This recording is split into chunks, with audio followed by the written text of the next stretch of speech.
Hello, my name is Gregorio Bravo, and I will be talking about my key activity that tries to answer the following question. Does the weight of an object affect its speed? Okay, but first we need to understand and comprehend the following key concepts. The first one is inertia. Inertia is part of the statement of the first Newton law that goes like this.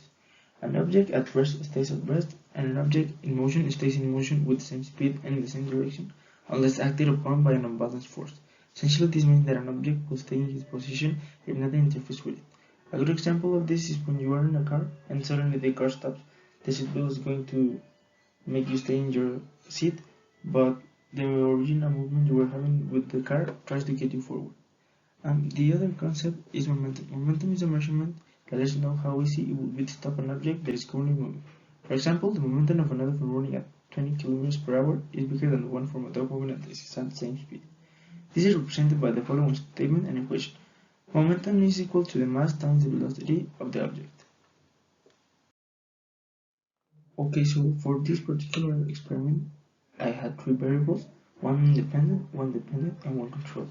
The independent one was the weight of the cars. There were three different weights, and the dependent one was the speed before entering the loop, and the control variable was the height from where I launched the different cars.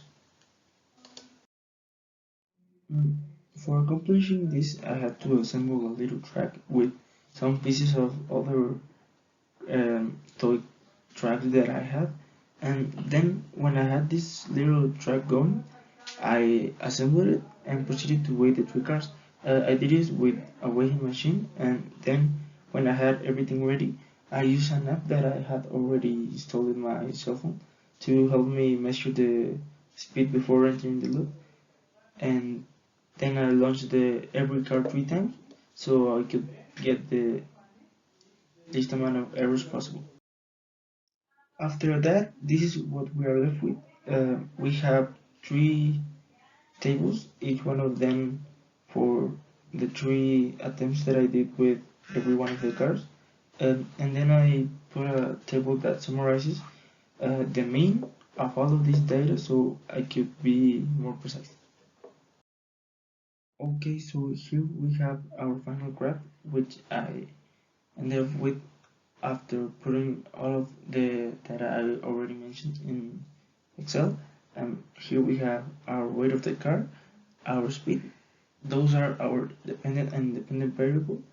And I also have my baseline fit, which is in color red, so I could take account of that as well.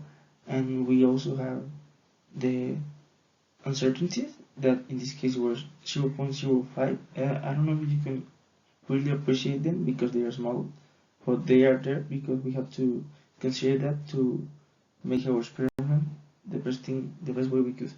We also have our equation to get this graph. Okay, so now to conclude this, we need to look at our graph. If we do this, we can see that the relation between the weight and the speed is an exponential one. This means that the heavier the car, the faster it gets, at least in this scientific experimentation. But now, if we see at our data analysis, we can conclude that weight does matter. Weight doesn't affect speed directly. What weight does affect is forces, and in this problem we have the force of inertia. That's why weight takes an important part in this problem.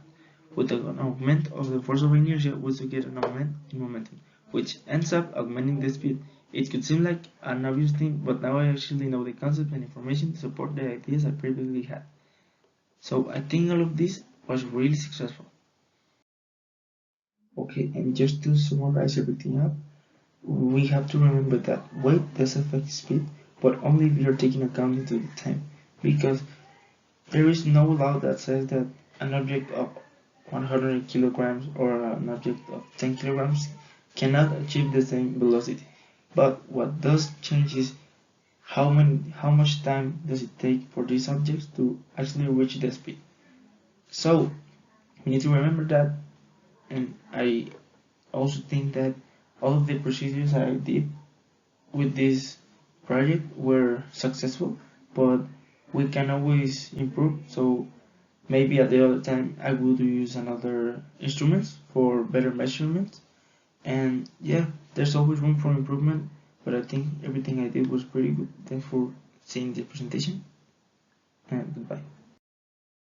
Oh, and I almost forget my bibliography. Um, I would like to thank to all of these sites because without this information, I wouldn't be able to complete my project. So yeah, these are the sites that I visited, and also every image that I use is properly referenced in the document. So thanks for seeing me again. Goodbye.